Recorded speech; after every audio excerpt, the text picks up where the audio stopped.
భారతీయ పురాణాల నిగూఢ లోకంలోకి స్వాగతంకాల గమనంలో మరుగున పడిన అద్భుతమైన రహస్యాలు మీకోసం.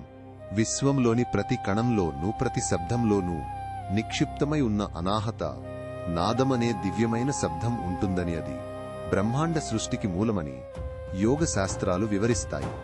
రుద్రాక్షలు కేవలం శివుని కన్నీటి బిందువుల నుండి పుట్టాయని అందరికీ తెలుసు, కాని వాటి ఒక్కో ముఖం ముఖి ఒక్కో గ్రహానికి దేవతకు ప్రతీక అని, అవి శరీరంలోని చక్రాలను కూడా ప్రభావితం చేస్తాయని అరుదైన గ్రంథాలు వివరిస్తాయి. విష్ణువుకు సుభద్రనే సోదరి ఉందని, ఆమె కృష్ణుడు బలరాములతో కలిసి పూరి జగన్నాథ ఆలయంలో పూజలందుకుంటుందని, ఆమె దుర్గాదేవి అంశ అని తక్కువ మందికి తెలుసు. మహాభారతంలో కురుక్షేత్ర యుద్ధం జరిగిన ప్రాంతం కేవలం ఒక యుద్ధ భూమి కాదని, అది పూర్వం దేవతలు తమ దివ్య శక్తులను పరీక్షించుకున్న ధర్మక్షేత్రమని, అందుకే అక్కడ జరిగిన యుద్ధం ధర్మాన్ని నిలబెట్టిందని చెబుతారు. ఆంధ్రప్రదేశ్లోని శ్రీశైలంలో ఉన్న అరచేతి వనస్పతి అనే అరుదైన మొక్కకు హనుమంతుడు సంజీవని తెచ్చినప్పుడు దాని ఆకులను తాకినందువల్ల దివ్యశక్తులు వచ్చాయని స్థానిక కథలు చెబుతాయి.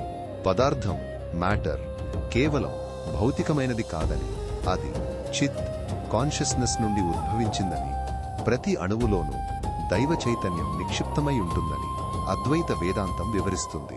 ధర్మరాజు ఉపయోగించిన ధర్మపాశమనే దివ్యతాడు కేవలం శత్రువులను బంధించడానికి మాత్రమే కాదని, అది ధర్మాన్ని ధిక్కరించిన వారి అంతరాత్మను సైతం బంధించి వారిని పశ్చాత్తాపపడేలా చేసే శక్తి కలిగి ఉండేది.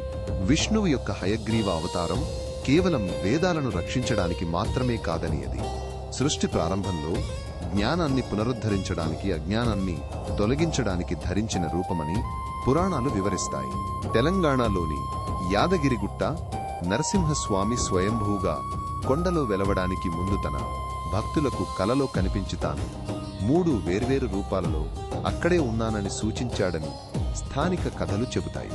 వివాహం లోమంగళ సూత్రం ధారణ కేవలం భర్త దీర్ఘాయుష్షు కోసమే కాదని, అది భార్యకు శక్తి సౌభాగ్యం రక్షణ అనే 3 దివ్య శక్తులను ప్రసాదించే ఒక ఆధ్యాత్మిక బంధమని ధర్మశాస్త్రాలు వివరిస్తాయి. ఈ రహస్యాలలో తైన సముద్ర గర్భంలో దాగి ఉన్న అపురూప ముత్యాల వలె వాటిని వెలికి తీసినప్పుడే వాటి అసలు కాంతి ప్రకాశిస్తుంది. ఈ అపురూప జ్ఞానాన్ని మరింత లోతుగా తెలుసుకోవడానికి మా ఛానల్కి ఇప్పుడే సబ్స్క్రైబ్ చేయండి.